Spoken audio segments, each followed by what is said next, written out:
Assalamualaikum warahmatullahi wabarakatuh. Saya Anggrani Sahabat Zelina, absen 7 dari kelas 11 MIPA 1. Di sini saya sebagai ketua dan Adinah Dazafira absen 8 sebagai anggota. Saya akan mempresentasikan tentang apa yang saya kerjakan, yaitu nomor 1, 2, dan 3 tentang menggambar komik. Dan untuk nomor selanjutnya, nomor 4, 5, dan 6 dipresentasikan oleh Adinah Dazafira. Oke, untuk pertanyaan yang pertama, jelaskan pengertian gambar komik secara etimologi menurut para ahli dan juga menurut kamus. Yang pertama, secara etimologi. Komik berasal dari kata komik di dalam bahasa Inggris, yang artinya sesuatu yang lucu dan menghibur atau yang sering kita sebut sebagai lawakan. Yang kedua, menurut para ahli. Di sini saya mengambil 3 ahli. Yang pertama, Will Eisner mengucapkan bahwa komik merupakan tatanan gambar dan kumpulan kata yang berurutan. Yang kedua, menurut Scott McCloud, mengucapkan bahwa komik adalah gambar yang menyampaikan informasi dan menghasilkan respon estetik bagi orang yang melihat. Yang ketiga, Raden Ahmad Kosasih. Bagi beliau, komik adalah media atau alat untuk bercerita lewat media gambar dan kata. Yang ketiga, menurut kamus, komik adalah cerita di dalam majalah, surat kabar, atau berbentuk buku lainnya yang umumnya mudah dicerna dan lucu. Jawaban dari pertanyaan nomor 2, bagaimanakah perkembangan komik dan sebutkan satu tokoh komik beserta biografinya. Komik sendiri memiliki 5 masa atau 5 zaman. Yang pertama adalah masa keemasan atau disebut dengan The Golden Age pada tahun 1938 sampai dengan 1950. Pencetus pertama dari istilah Golden Age adalah Richard Alupov di dalam sebuah artikel yang berjudul Rebirth yang diterbitkan pada bulan April 1960. The Golden Age adalah awal permulaan yang sangat indah di era komik.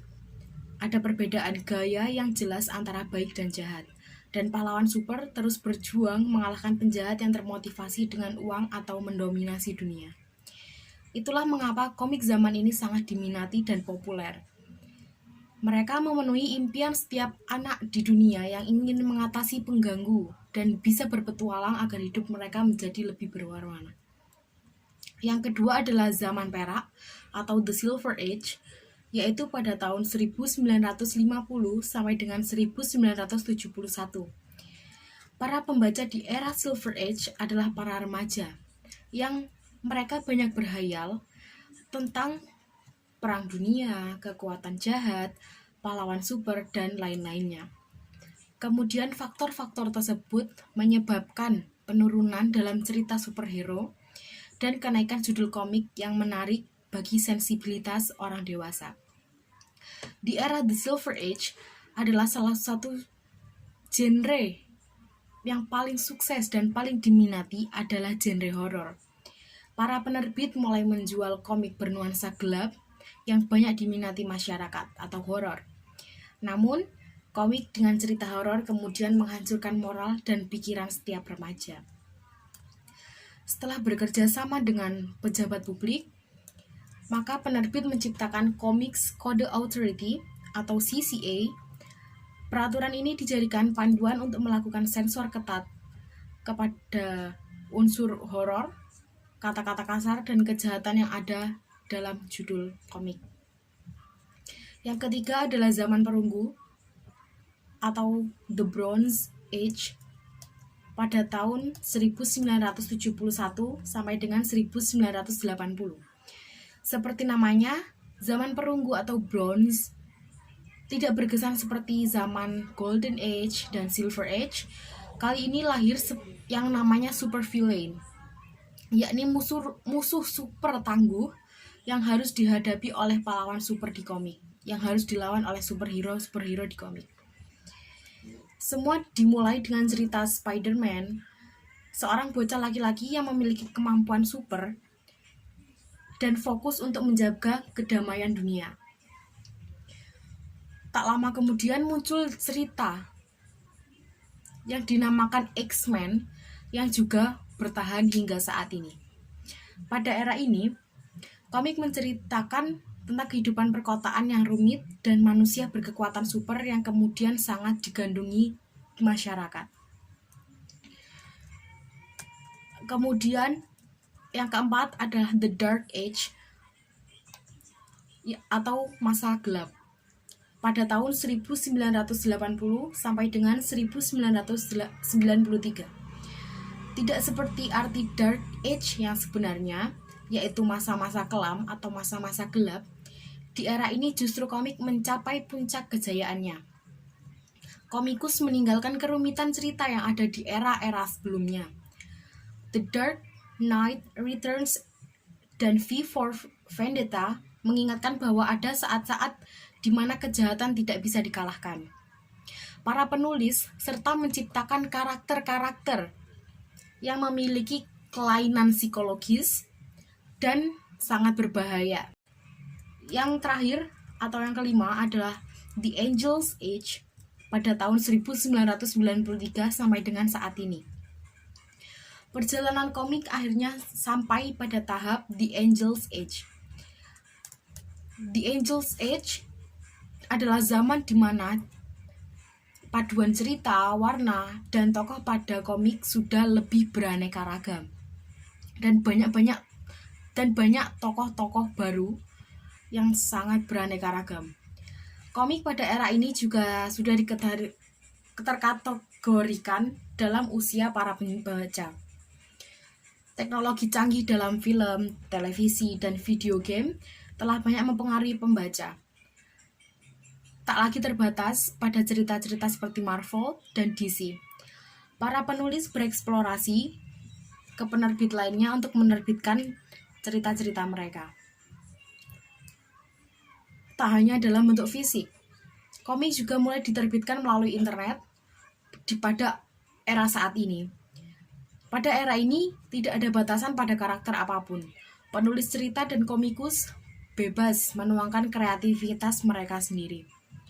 Bebas menuangkan ide apapun yang mereka punya. Kemudian salah satu tokoh komik yang akan saya sebutkan adalah Raden Ahmad Kos Asih. Raden Ahmad Kos Asih lahir pada tahun 1919 dan meninggal pada tahun 2012. Ia adalah seorang penulis dan komikus legendaris dari Indonesia. Karyanya mungkin tidak sampai ke luar negeri, tapi jasanya sangat berpengaruh di dunia dan industri komik Indonesia. Raden Ahmad Kos Asih banyak berkiprah sejak tahun 50-an. Tentu saja beliau sangat berani menempuh jalan asing untuk menjadi komikus.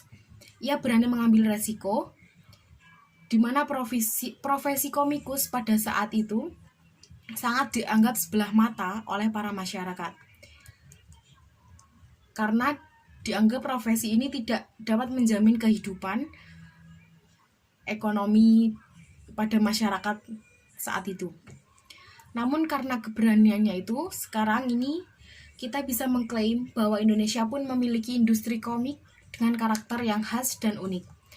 Oleh karena itu, tidak berlebihan jika kemudian Raden Ahmad Kos Asih diangkat menjadi atau dinobatkan menjadi Bapak Komik Indonesia. Salah satu karyanya yaitu komik klasik Indonesia Ramayana. Pertanyaan nomor 3. Jelaskan yang kamu ketahui tentang unsur-unsur dan prinsip komik. Yang pertama, unsur komik. Terdapat 5 unsur komik. Yang pertama, space. Space merupakan ruang di dalam komik. Ruang dapat berupa kertas, kanvas, dan ruang di media digital. Space berguna sebagai tempat bagi karakter dalam komik untuk melakukan aksi tertentu. Space komik dapat memiliki ukuran 11,4 x 17,2 cm atau 13,5 dikali 20 cm atau 14 kali 21 cm. atau bisa lebih besar dari ukuran tersebut sesuai dengan kebutuhan. Yang kedua, image. Image merupakan gambar, foto, ilustrasi, logo, simbol, dan icon yang membentuk komik. Image dalam komik dapat dibuat dengan gambar goresan tangan. Image merupakan elemen yang penting dalam komik, sebab image dapat menunjukkan beberapa adegan yang ada di dalam komik. Kemudian adalah teks. Teks merupakan simbol dari suara yang ada di dalam komik. Seperti ada gelembung di dalam gambar komik, itu merupakan teks yang mewakili suara di dalam komik. Suara dapat berasal dari percakapan antar tokoh maupun efek dari adegan yang sedang terjadi. Suara yang berasal dari percakapan biasanya ditulis dalam balon. Teks harus ditempatkan dengan jelas agar mudah dibaca dan mudah difahami oleh pembaca, dan tidak mengganggu gambar-gambar komik yang lainnya. Yang keempat, color. Color merupakan warna dalam komik. Pewarnaan dibagi lagi menjadi 3, yaitu warna cahaya, yang berasal dari 3 cahaya warna utama, yaitu merah, hijau, dan biru. Warna cat transparan dihasilkan oleh 4 warna utama. Warna cat transparan adalah warna yang kedua. Biru, biru muda, pink, kuning, dan hitam. Dan warna tidak transparan yang ketiga, atau warna tidak tembus pandang, yang berasal dari 5 warna utama, yaitu putih, kuning, merah, biru, dan hitam. Yang kelima adalah voice sound. Voice sound audio. Voice merupakan hasil ucapan atau kata-kata yang dikeluarkan melalui mulut oleh tokoh, baik itu manusia, hewan, maupun makhluk-makhluk lain yang digambar oleh komikus. Sound adalah hasil bunyi apapun yang tidak dikeluarkan melalui mulut, baik dari gesekan, hewan, benda elektronik, dan tumbuhan. Audio lebih cenderung pada hasil suara alat elektronik, seperti komputer, radio, televisi, dan telepon. Kemudian prinsip menggambar komik. Yang pertama, emphasis atau penekanan.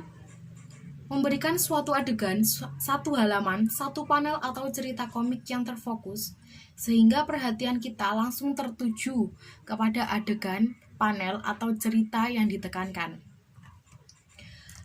Penekanan biasa dilakukan dengan memberikan perbedaan dan dominasi warna,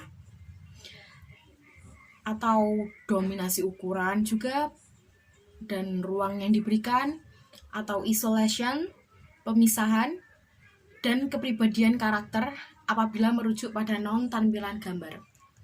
Yang kedua adalah composition atau komposisi. Komposisi terdiri dari berbagai pecahan. Balance, unbalanced, symmetrical, asymmetrical, alignment, rhythm, variation, dynamic, overlapping, harmony, dan unity. Yang ketiga, camera view atau eye view. Camera view melibatkan perspektif, sudut pandang, distance, jarak pandang, dan movement atau motions, yaitu pergerakan objek. Yang keempat adalah function atau fungsi. Setiap desain akan mempunyai tujuan tertentu agar mempunyai fungsi. Fungsi tentu sesuai dengan tujuan desain dibuat. Yang kelima adalah comfortability atau ergonomis.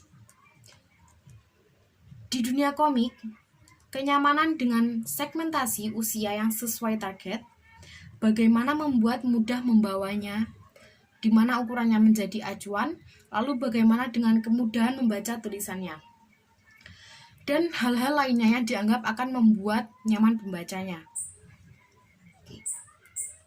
Selanjutnya, material light and strength atau material ringan dan kuat. Komik diprint di bahan yang tidak mudah rusak untuk special edition. Bisa juga tahan lama bila diupload di internet. Maka harus memakai bahan yang bagus agar tahan lama. Dan juga harus tahan lama bila diupload di internet. Yang selanjutnya adalah ekosistem friendly atau ramah lingkungan. Penggunaan media tidak memberikan dampak negatif pada lingkungan karena penggunaan media atau handphone, laptop tidak menggunakan kertas yang mengakibatkan penebangan pohon, dan itu merupakan ekosistem friendly. Nomor 4, fungsi komik. Yang pertama, yaitu sebagai sarana untuk memberi informasi atau edukasi. Yang kedua, sebagai media penghibur bagi para pembaca. Yang ketiga, untuk melakukan pengungkapan ekspresi atau pesan kepada halayak ramai. Selanjutnya, nomor 5 yaitu jenis komik. Yang pertama adalah jenis komik berdasarkan penampilan atau kemasan. 1, yaitu komik strip. Komik strip merupakan komik yang hanya terdiri dari beberapa panel gambar saja dan sudah mewakilkan isi dan pesan yang dimaksud oleh komik tersebut. Selanjutnya ada komik buku. Komik buku yaitu komik yang dikemas berbentuk buku, dan satu buku biasanya sudah mewakilkan satu cerita yang utuh. Dan selanjutnya ada komik humor serta petualangan. Komik ini berisi petualangan tokoh-tokohnya, dan sisi humor yang ditampilkan adalah sebagai isi yang lucu. Selanjutnya, jenis komik berdasarkan jenis cerita. Yang pertama ada komik edukasi. Komik edukasi dapat dimanfaatkan baik langsung maupun tidak langsung untuk tujuan edukatif. Yang kedua, komik promosi atau iklan. Komik yang dipakai untuk keperluan promosi pada sebuah produk atau jasa.